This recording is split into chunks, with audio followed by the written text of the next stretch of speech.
also flint. It's good flint.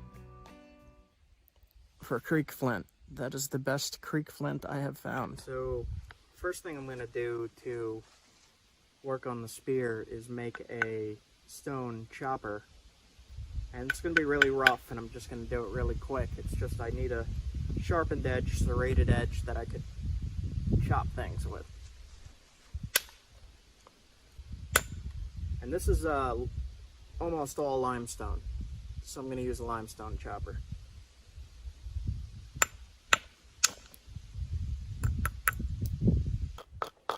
So I'm going to hit this low platform here. It's lower than the rest of the rock. That's where you want to hit. And you want to brace it with your fingers so that when you hit, it travels, the shock wave travels down your fingers and makes the flake run along the edge here. So on all of these, I'm using a ball end of an antler.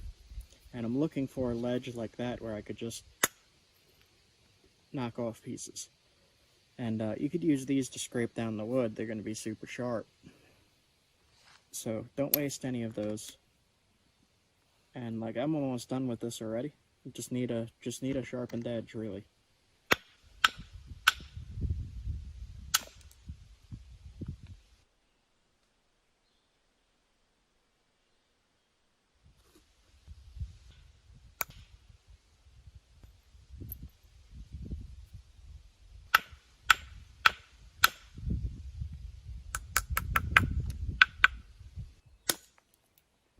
Most of them have the tip sharpened. I like to use the side on mine. It's easier too. So I'm going to use the really primitive hand axe here to cut up this wood. So this was a little too big for my hand to be doing the work here at this angle. So I snapped it in half, and I'm just going to use this end. This end is sharper. Now what I'm going to do is I'm going to do that over and over again until it cuts through.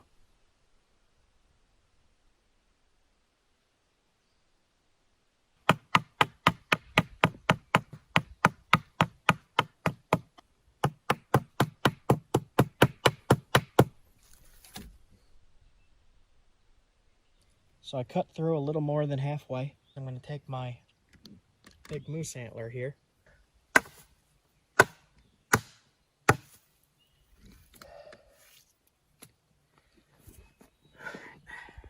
What I'm going to do now is cut another groove here. A V cut straight in. So I'm going to use the hand axe. I'm going to sawing motion straight in like that. I'm going to use the handle of the antler to knock it out. There we go.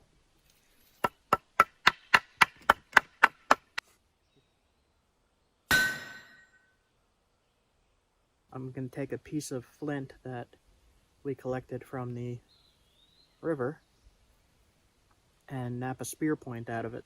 Now hopefully I'll get a good piece out of this.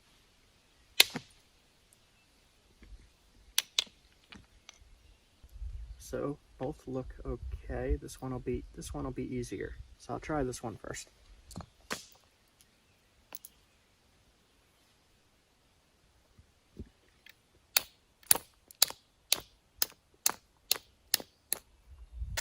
Now for it to be a working spear point, it doesn't have to be much bigger than that. So when I'm doing this, I'm abrading the edges. I'm dulling the edges to make it so that when I hit on these spots that are lower, when I hit on them, it travels along this line and creates a big flake. Same thing, you would hit there and you would hit there. And you just keep doing that over and over again to thin it down. So here is a platform and here is a platform. Those are places you want to hit. It'll follow this line. The flake will thin it down along these lines. You can see right here, this shallow area is where one of the flakes came off. Same thing with here. And you just keep doing that over and over again until it gets down to the shape and size you want. So the platform there and the platform there. The lowest points on the rock.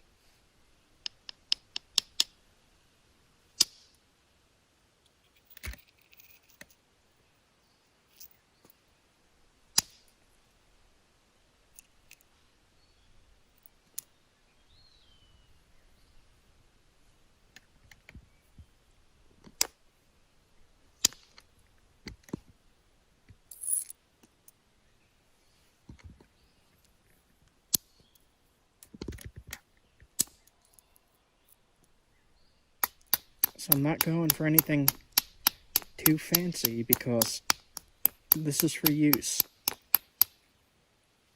It's starting to rain out. Kinda gotta hurry now.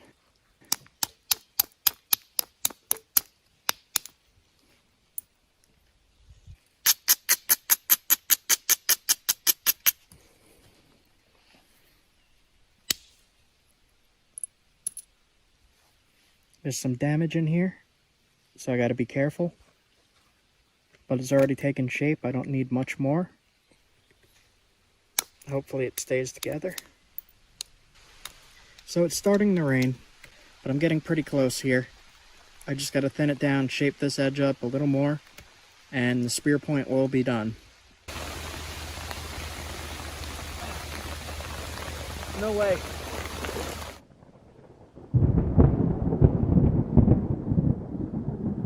Okay, I think we're good. So we got a break in the weather here. The sun came back out. And we got along that far. You could see on this is the bottom of the rock. When I split it in half, you could see how much we've taken off. And the crystals on this line up to the crystals on that. So you could keep track of where your rock was when you're working on it. It's just a cool little thing. So we took off that much of the rock so far. And we got to thin it more. So I'm going to grind down again. I've ground all the edges so that I could see what I'm doing here. And where I should hit is the low platforms. So there, and there, and there. And when you flip it over, here's a low spot, here's a low, kind of low spot, here's a low spot, low spot. But one of the things I see on this piece is this is not such pure chert up here. And it's more brittle. So we might have a problem right along this edge here. We'll see what we could do. I'm going to use indirect percussion for that. So I'm going to use the indirect method, which is the issue stick under the leg hit with antler. And that allows more power to be driven into the flakes to push them off, rather than trying to sit there with your wrist or with your shoulder and pushing the flake off with brute strength. You're instead just like that. We might have some problem with this, and if we do have a problem with this, then it'll just be a smaller spear point. It'll still get the job done. Doesn't need to be huge like this. It could be thin, or it could be short. It doesn't matter, as long as it pierces and cuts. So I'm pushing the point into the copper tip, and as I press in, I hit with this to get the flake off. You do that all the way down the piece to thin it. So I hit right there. And you just do that along the whole piece. Here, there's a lot of problem areas. And I'm not certain that it's not going to break. It has crystals in it. These lines of crystals make a weak spot. Now, if I can't get rid of those and thin it, you see how thick it is here. I have to thin that. And I have to thin here. But there's a line of crystals in there that's going to stop the flake from traveling. And if it stops it, it could direct force down through the point instead of crossing over it. And if it goes down and through, it'll snap. So when you have damage like this, there's no way to determine for sure if you're going to break it or not doing this. If you're dealing with a lot of damaged rock, which from creek rock would definitely a lot of it be damaged, you got to learn how to work around these problem areas, and sometimes they fail. That just happens. But that's part of the process, and that's part of learning. And you learn how to correct these problems over time. Every time I fix it, I learn something new. Every time I break it, I learn something new. So we're going to see what happens here. Now this piece does have some problem areas in it, but we could probably fix it up. So this one cleaned up a lot. It went almost across the whole thing. And look how much width that took off. So when you pulled it off, it's way thinner. What I'm going to do at this point, since there's a lot of damage in here, I think I'm going to go with the zigzag method. So I'll take a flake off that way, then I'll flip it over, take a flake off that way, flip it over again, flake that way, all the way up to the tip. Then I'll regrind the whole thing and see if I could fix these problem spots. Also, on this side here, I gave way more width to work with just in case this side fails. I'll still be able to get a point out of this like that. Even if I lose that much, I still have a very deadly spear point.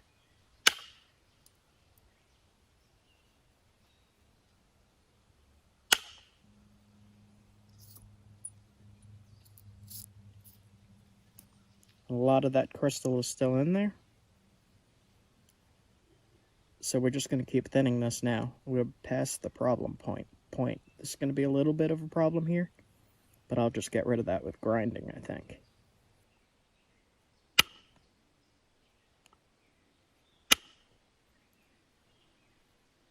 So now you can see here, it's a really funky setup. This is going to be a big problem. I'll see what I could do. I think I'm going to start at the tip.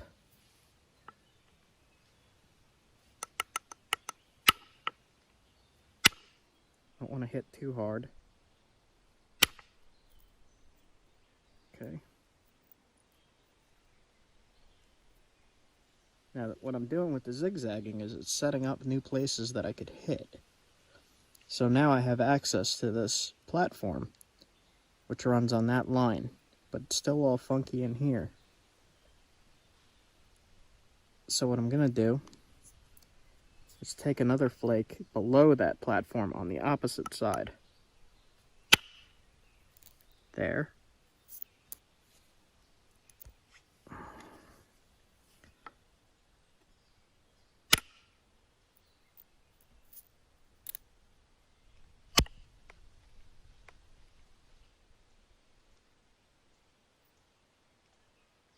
So we're getting really close to the finish here.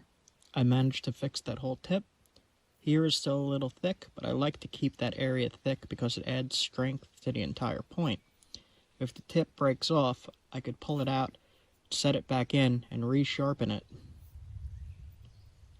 Thunder. But we fixed that whole tip. We got rid of all that funky stuff. There's a little bit in here that I'm not going to mess with. It runs up to here, but we don't need to fix that to make it a usable point. And I think what I'm going to do is just try to thin it a little bit right here, and then put some notches in, sharpen it up, and we're good to go. We're getting there. So I've just been zigzagging back and forth and taking the flakes off and thinning it down a little bit. And I'm getting to the base now, and I'm going to do something called, it's called a channel flake or a fluting flake up the point.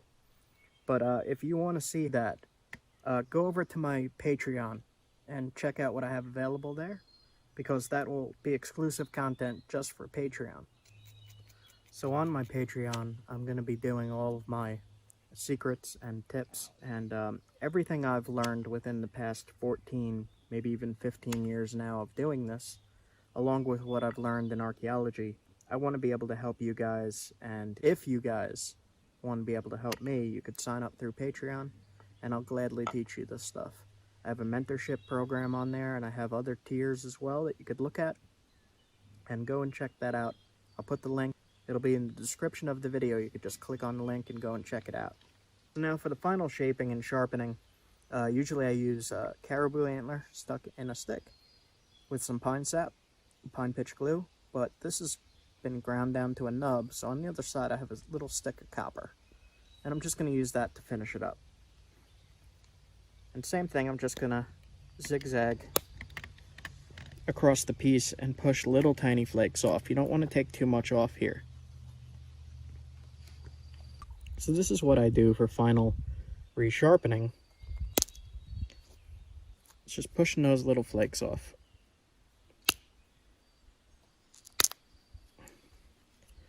And right there you can see I'm taking off that brown stuff. That brown stuff is called the cortex of the rock. And the cortex is actually weak, so you want to get that off if you can.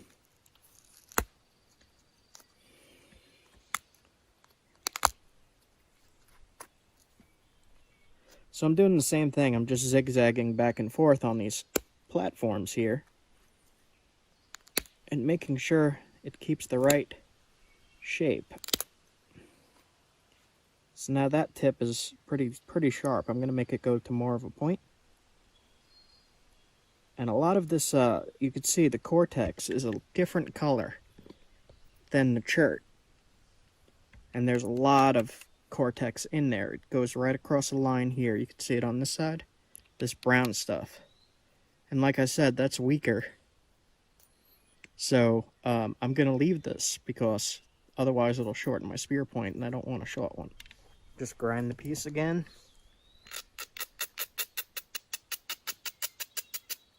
So I'm just cleaning up the base a little bit. And this is a pretty good fluted point.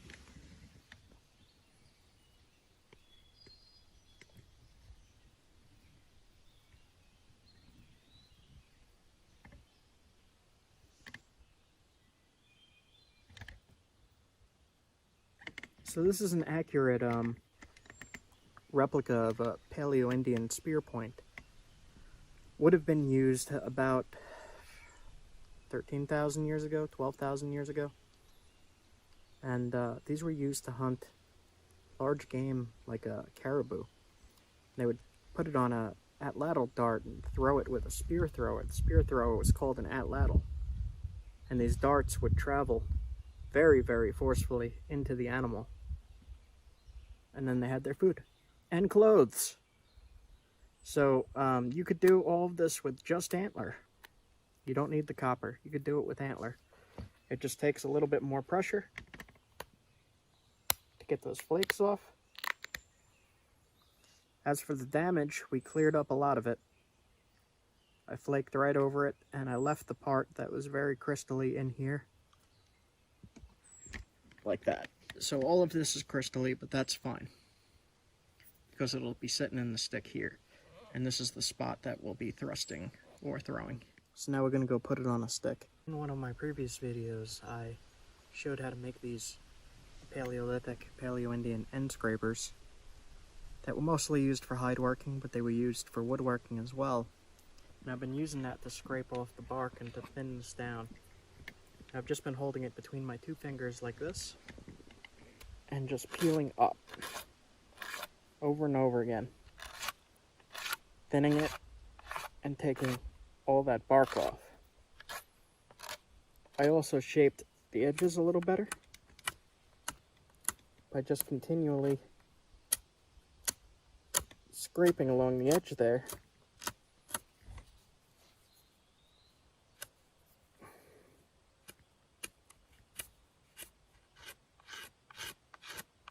So I've been using my Flint Knapping, a braiding stone. It's just a coarse stone. Any coarse stone can do this. And I've just been grinding and sanding the edge up here to make a smooth transition. It's just like sandpaper, works exactly the same. Sandstone will do this. Anything that's coarse grained stone will do this. And I'm just doing it on both sides and smoothing it all out. And switching back and forth between the sandstone and the scraper.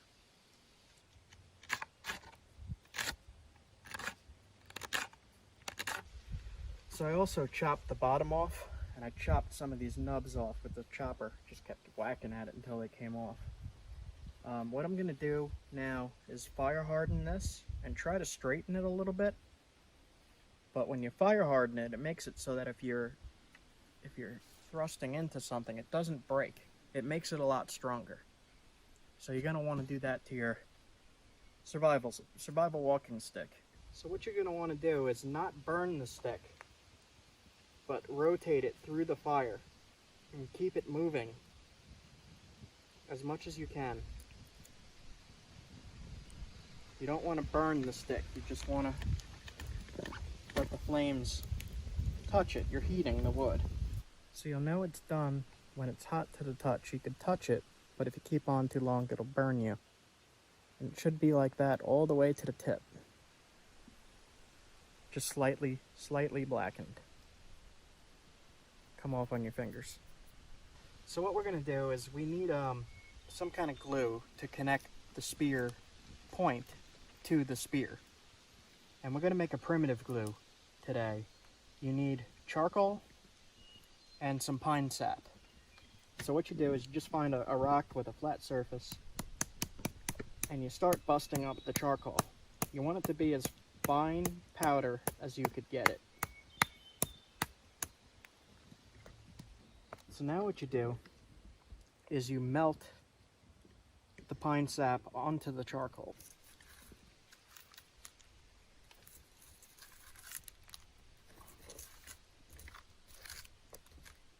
Okay.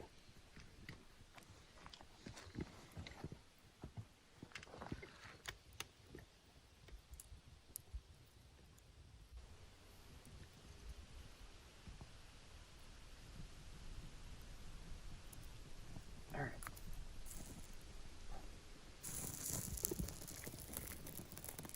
Now you don't want to burn it too much. You just want it to melt. And start mixing it into the charcoal.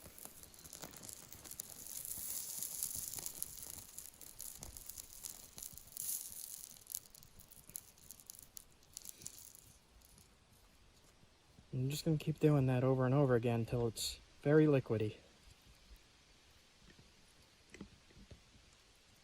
So now that we've melted the glue, we're going to haft everything together. We're going to put this into the knock here. And you could really glob this stuff on. When it that's hot. When it cools down, it'll dry really hard, really secure. And you could put a little bit on the outside to just secure the base more.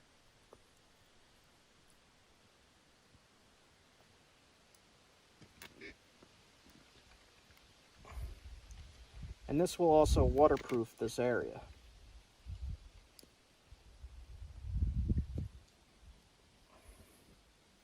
Then you take your point and you're going to haft it in. You be careful here because you can cut yourself doing this. So you're going to want to fit this in as perfectly as it could go. And then you just check to see where the glue is. And before it dries, it's starting to dry, you add more right there to connect the point. And then a little bit right there as well. So we'll set this aside to dry and we'll figure out what we're going to use as a cordage for that. So before this dries too much, you're going to want some kind of cordage. Ancient peoples used sinew. They would chew the deer tendon in their mouth and wrap it around. I don't have any of that with me. I'm just on a camping trip, but I do have paracord. So we cut the paracord at both sides, and you're going to pull these strings out like that. And then you'll take one of the strands, you lay it in the glue, and you wrap around.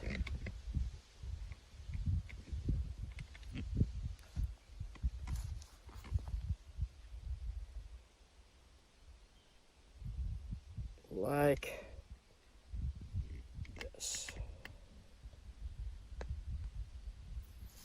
And I'm actually going to do 2 sets of strand.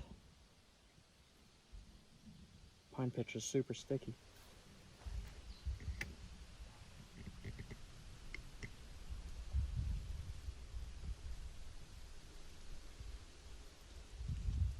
And wrap it around the stick too, so it has to go around the point and around the stick like that. So what I like to do is take some of the pitch and just put it over top of the cordage. You don't need a lot, just enough to strengthen the cordage as well. And kind of rub it in like that. And you're going to do that on both sides. And this is really starting to dry up.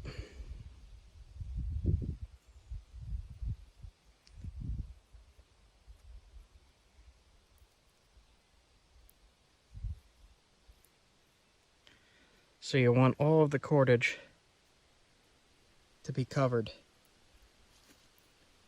black. So as it's drying, if you do this quickly, you could press it in and smooth it out and make it look a little bit better.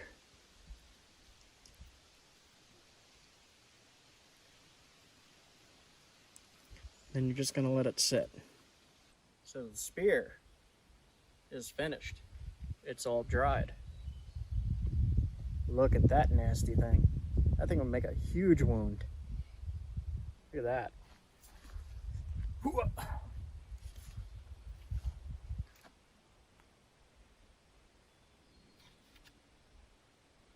So with the spear, we used just a fallen branch at the campsite, some primitive pine pitch glue, a fluted point made from, I believe it is Isopus. Now we didn't have sinew, so we used cordage, but we wrapped that with the pine pitch glue as well, and that'll dry really, really solid. This rope will not break. And now we have a defensive weapon against predators, against large animals if need be, and you have a very long reach with this thing. You have extended reach. So with your extended reach, you could very easily fight off something. And the spear is one of the oldest weapons in the world. This is the original weapon, made from flint, that I collected out of a creek. And to see that, you could check back in the old video where I found this flint and how I found this flint. So I feel really well protected tonight while I'm camping, and you guys should try this. I mean, it's never a bad thing to have added protection when you're out in the wild. You just want to make sure you put a cover on this if you're walking with it.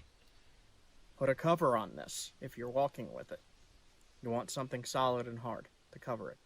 So thanks so much for hanging out and watching this, guys. I had a good time. Hope you did. So make sure you like, comment, subscribe. And when you do that, hit the bell icon. You'll be able to see more primitive build videos like this primitive stone-tipped spear that I made very quickly. And you could make it too.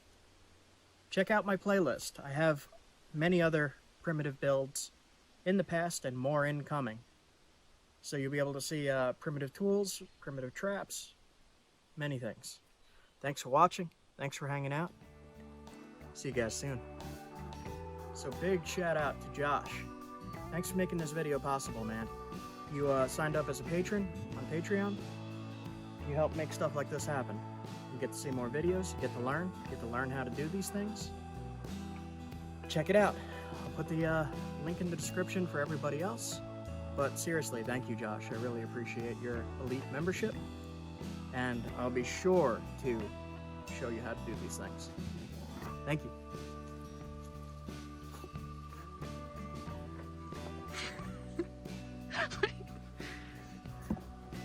It's the faces I normally make off camera.